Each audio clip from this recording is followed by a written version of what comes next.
Hello, people. Happy Thursday. Um, I look a mess because I am a mess and have been for a while. And I want to have a very honest conversation with y'all about many things. And this is going to be some hot takes. This is going to make me very unpopular with people. And I don't care. This is what I believe. It is actually the truth, whether you believe it or not. Truth is not relative. This is the truth. And it's some things that I've had to learn lately that have been very challenging. Um, but I'm grateful at the same time because it is, I know, like the Lord working in me and me coming to a more honest place and being able to see, to differentiate this is a lie that the enemy tells us versus this is the truth. This is where redemption happens. This is grace. This is all of those good things. So it was about a year and 2 weeks ago that my ex-boyfriend left. There had been some things that had happened. His daughter was here with us. Nothing really necessarily bad with his daughter when I say that. It was an argument, essentially, that had happened. In a way I handled it that I thought I was doing the right thing. He vehemently did not agree. And so took her and left. Now she's not the one that lived with us, and even that one was not living with us at the time, right? Neither here nor there. But he left. I couldn't get a hold of him for 5 days. 5 days. Didn't talk to him. Had been in a relationship with this person at this point for 3 years. Could not, we had a home together. We had a farm together. Like our whole lives, everything was integrated. Granted, we were not married, which I will talk about here in a minute. But it was a whole thing. He left. Finally got a hold of him. We started having some conversations. And then it was like, hey, if I'm going to come back, all of these things have to change. And again, mind you, also at the time, he had a job that was in another state very far away. He had just started this job not long before that. And so in part, I had started to get a little bit used to like doing a lot of stuff around here on my own. But there was also still a lot that he did, especially, like on the weekends when he was home. I had some conversations, and then the conversation led to, if I'm going to come back, you have to do this, you have to do that. This has to change. Right? Which, look, I think that one of the things I'm very good at is admitting where I am wrong, right? Maybe not always in the moment, but generally after like some time, I am always very good at saying, yes, I was wrong. I handled that poorly. I didn't do the right thing, yada, yada. And I did that. And I apologized. But there was also some things he did not do right. And so the conversation started to kind of be that. And I just decided at that moment, it's been 3 years of my body telling me I'm not okay. Spiritually, like I'm not good with where things are. And in that moment, in that final conversation, not in that moment because I had thought about it quite a bit, but in that moment, I just decided I do not want you to come back. Like it's time to be done. I did not make that decision lightly. There were a lot of things that had not been right from the beginning. A lot of red flags that I ignored, red flags that I contributed to, by not upholding certain things that I knew were right. But obviously, whenever we go against the thing that we know we are supposed to do, there is generally we are accepting the lies of the enemy as truth. We are ignoring even common sense a lot of the time. And that is exactly what I was doing. And so immediately after I said that, the conversation went to, well, it was like he was all about the financial stuff and you're going to have to pay me this much if you want to stay in the house and yada, yada. I'm not going to go into great detail about like the next 6 months. It was tumultuous. It was not good. I tried my very best to be very calm, to be fair, to be kind. I'm not saying I always did that perfectly, but I tried. That was like at the forefront of, this does not have to be contentious. And I said this to him a lot. I was like, this does not have to be contentious. We can make the decision to try to do this in a friendly manner. He turned our entire breakup into a business transaction, though, and might I say, not a friendly one. Which I think, to extend kindness and grace to everyone, I know he also was hurting and going through some difficulty, and maybe that popped out in not the best ways. But when somebody treats you like that, it is not always that we have to lie down and take it. And I don't mean we have to stoop to their level or be nasty or whatever. However, you're turning this into a business transaction. Fine. I am going to turn my business brain on and also attempt to be equally as savvy, smart, do first what's best. I had to come to terms with the fact that my daughter and I might not financially be able to stay in our home where we were, might not be able to live a kind of life where I could have farm animals and things like that. I had to come to terms with that. That took time. That took a lot of time, actually. I was not good with that in the beginning. But again, through the ability through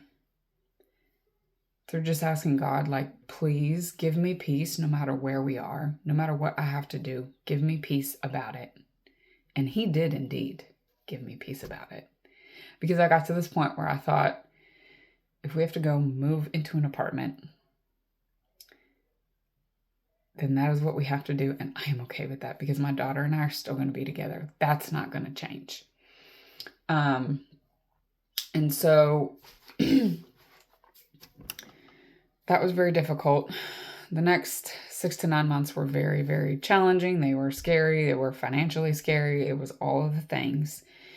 This all got washed out in about December. And then the next kind of couple months was just me trying to get back to feel like, okay, I can breathe. It was also winter. So that, also tends to be a more restful time.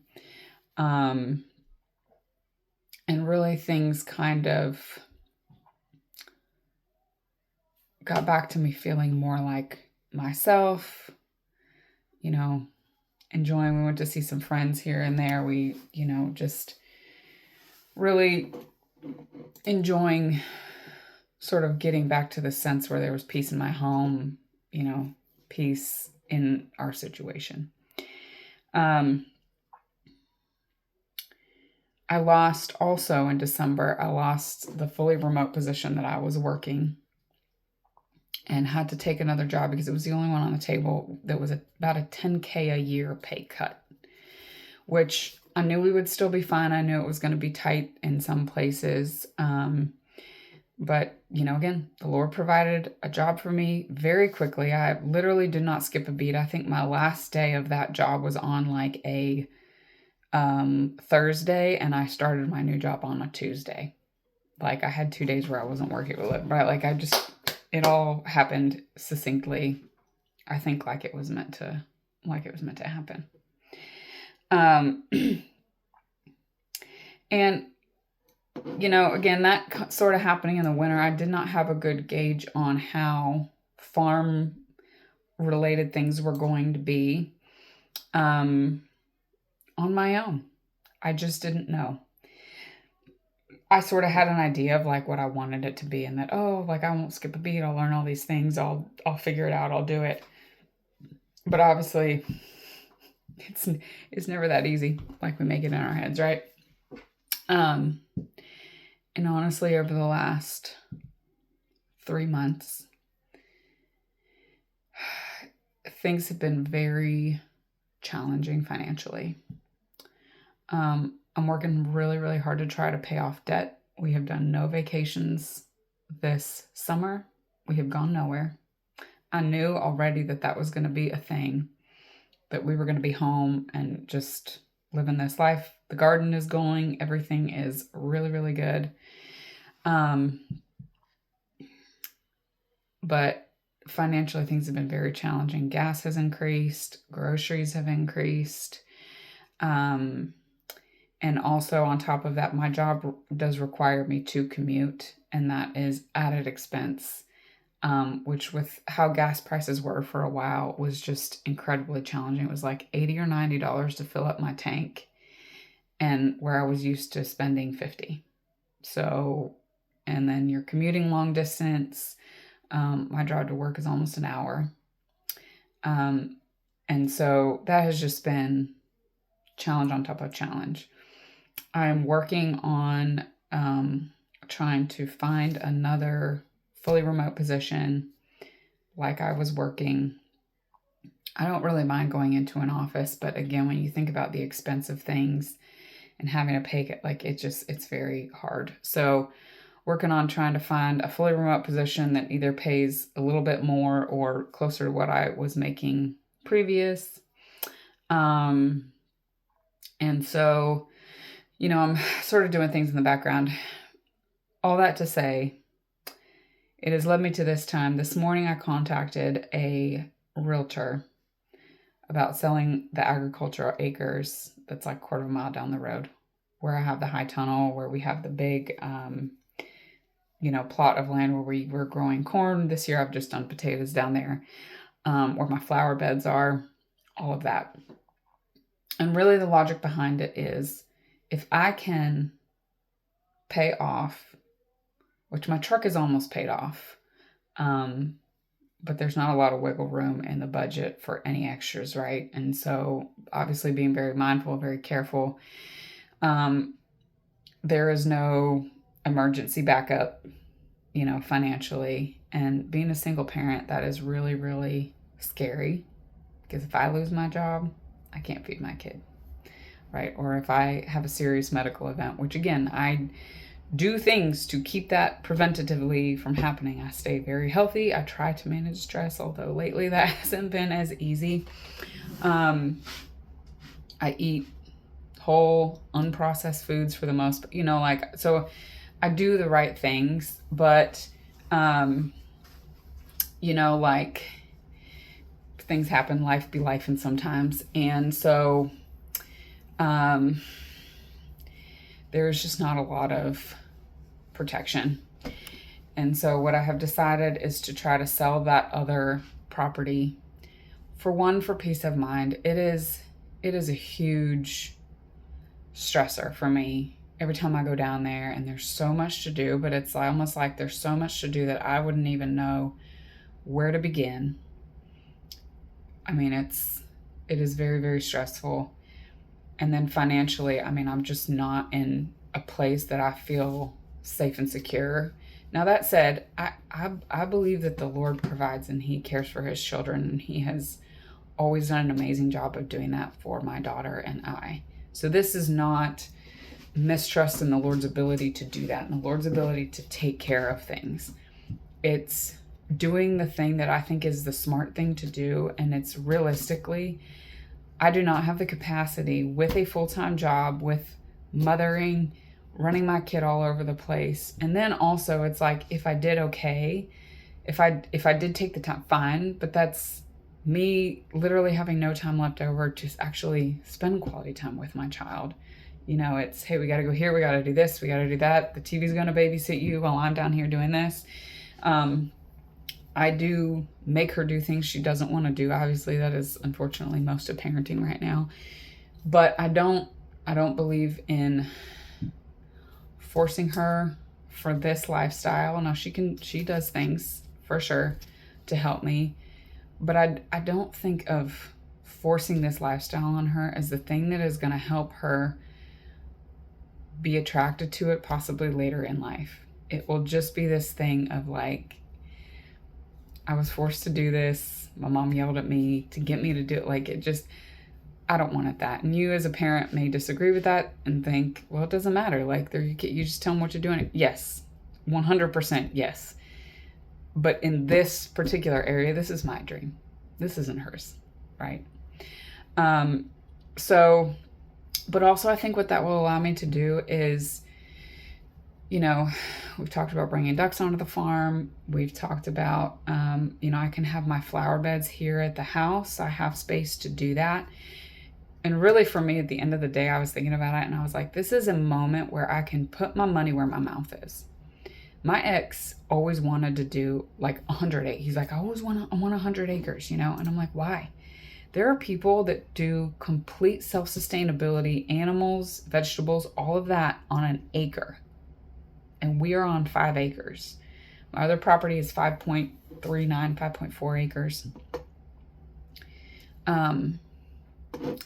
And so I contacted the realtor. He's coming out on Saturday to look at it. Again, I think it would be a perfect place if a family wanted to build their home there. There's already a high tunnel set up. The water system does not work. I'm not going to fix it. I threw around that idea for a long time, and I just think again, it's not something that I have the time or really the emotional or mental capacity for. And I have to be very realistic about my expectations. I think that I can do a lot here. On the 5 acres that I live on, I think I can do a lot. But I need to be able to pare down in order to even have the creative energy to look at all the things that I can do, figure out more ways in which we can be more self-sustainable, maybe get back into doing farmers markets, things like that. It's just right now, like there's too much.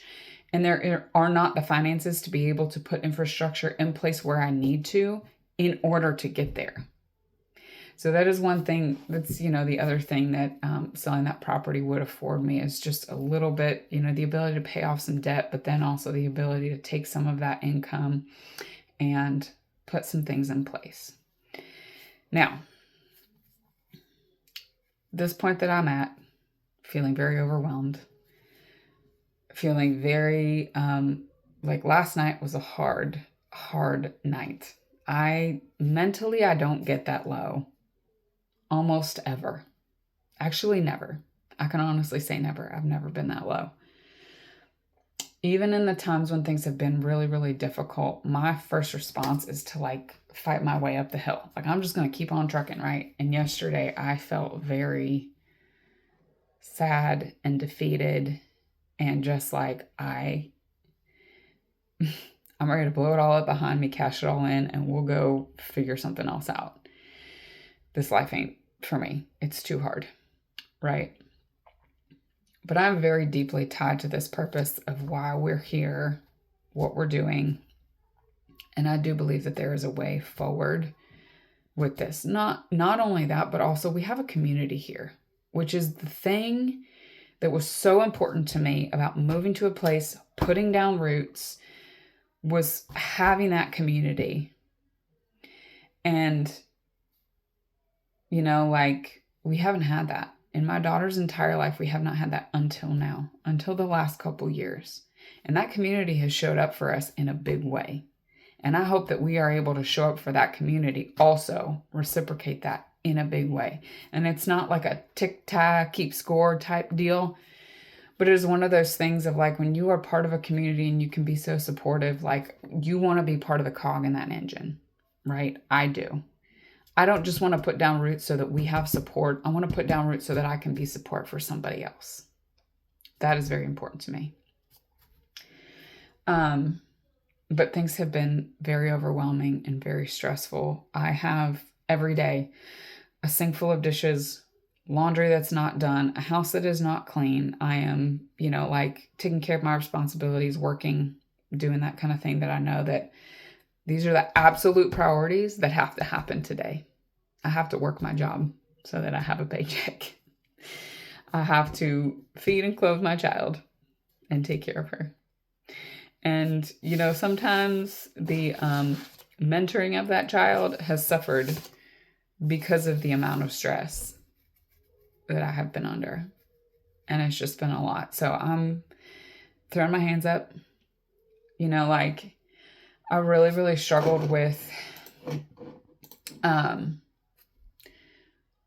wanting to give up that property because it is the first big girl adult thing that I did in my life, other than obviously purchasing a vehicle. But that was the first thing that I did, was buy that piece of property in preparation for this dream, this thing that I was reaching for that seemed so out of reach. And then all of a sudden it was like, it's a possibility. So for a very long time, I've been very emotionally tied to that piece of land. I do think that land is one of the only things worth owning. And so the idea of giving it up, it's not like this is easy for me.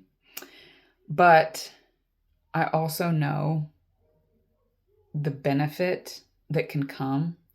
I also hope, I'm like, I hope that it's a young family that also wants to do this with, their life, get into, the homestead thing. And that is the realization of a dream for them, or someone, not even a family, but maybe someone. And all of these hard things that have come, I think there's two reasons really mainly for hardship in our life. And I think one is that some of it is the Lord directing us on a different path and trying to teach us, right? I think that is one of the main reasons why we deal with trials and tribulations in our life. The other one is natural consequences of decisions that we have made that we knew were not right. And I think all of these things that I've gone through in the last 4 years, because 3 of them were very difficult, very tumultuous, not peaceful. Not that there were not good moments in that time when my ex and I were dating. And he has very good qualities about him.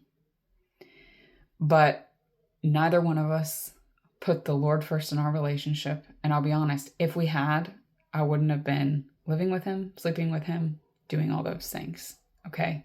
I'm going to be very honest with you all about that. I know it's uncomfortable and makes sense. Ooh. But that is truly, truly, these are natural consequences of some of the decisions that I have made. There is redemption. I believe that 100%. God has been so good to show me the error of my ways, convict me in a way in which he's shown me there's grace. If you will do an about face, change how you are living your life, and live your life in service of me, there is grace.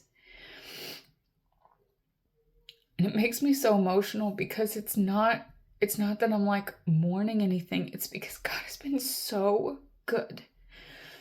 He has protected us. He's been so good to us that and I don't deserve it.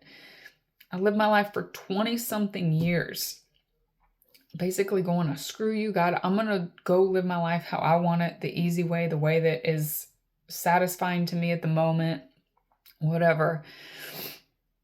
And not understanding the weight of the decision that I was making, or if I understood the weight, completely ignoring the fact that we're here on this earth for a very short temporary time. And bringing glory to God, bringing others to God, doing that is the ultimate goal.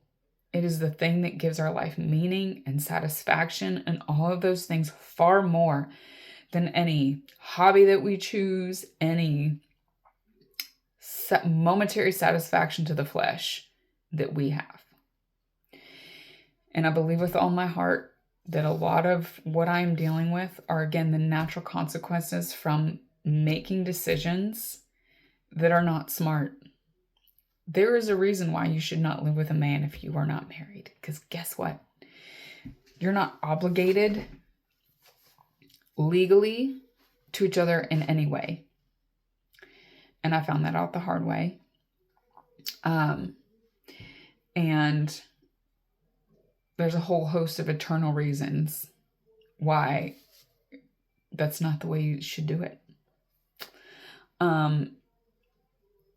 And again, it is the grace of God. He has really changed my heart about marriage, about the kind of partner that I want over the course of this last year and a half. And it is grace. And so now I know what I am looking for, what I'm not looking for. And, the other thing I'll say is that I think that you can do the homesteading thing as a single person and probably do it in a bigger way than what I know. But I think there's this very common misconception that it's like you can quit your job, maybe have a little in savings, quit your job, buy some land, and go live on that land, and you'll be fine. But I'm going to tell y'all something. The bills still come, okay? It is not possible to not have some source of income and just go live off the land. Because almost everything that you need to build that kind of life costs money. Time and money. And I know people that have done it and have had to turn right around and go sleep on friends' couches or sell their land, go find a job, do things like that, right? Like there is a right and a wrong way to do this lifestyle. And so you will never catch me quitting my 9 to 5. That is what gives us health insurance. That is what sustains us, actually puts food on the table. And maybe eventually that will change and that will be a different story. But for now, that is not the case. And I'm an accountant. That's what I do full time. Or in addition to that, so my brain is always centered around not centered, but I always think of things in terms of how financially responsible is this decision that we're making, right? That I'm making. And homesteading is not cheap, y'all. There are cheap ways to do it, but that doesn't mean free. And if you are trying to do this, then it needs to be in conjunction with common sense, right? And homesteading on your own with a child, even harder, y'all. Even if you know how to do literally everything that you need to do, which I don't, I'm learning things, right? It's still not easy. So I have felt a mess. I feel a mess, but even still relying on the goodness and the grace of the Lord, who has been very good to us, who is always here, and who has called us to a purpose. It's why I grow things. I feel very tied to a purpose. I think that there is some point in my life in which the Lord will use that knowledge and that ability and that green thumb that He's given me to teach, to open gateways to certain things. I don't know what that looks like yet, but I believe that is coming down the line. And I just think, we have to be honest with ourselves. We have to weigh everything in life against what is actually true. What is true? Our emotions are not true. Not that they are not good, like blinking lights, right? They are. But our emotions most of the time actually do not tell us the truth. They tell us what we care about. They don't tell us the truth. And when you weigh everything against truth, which is of course the Word of God, right? And what He says and how He tells us to live our lives, everything falls properly into perspective. And how we live, how we comport ourselves will or should follow. So that's where we're at now. I'm going to sell that other property. I am at peace with it. Do I feel amazing about it? No, I don't want to. But I know that in my heart, it is the right thing. It is too much for me to manage. And the ability to take care of my responsibilities after that is done is more in alignment with where we should be and taking care of my family and doing all that. So thank you guys so much for watching. I will catch you on the next one. We will go around the garden here very, very soon. There's a lot going on in the garden. I spent about 20 minutes yesterday picking hornworms off my tomatoes. There was a lot. But I can't wait to show y'all what is growing out there. It's amazing. I'm starting fall seeds this week, which is also a lot of fun and amazing. So anyways, you guys, thanks so much for watching, and we will catch you on the next one.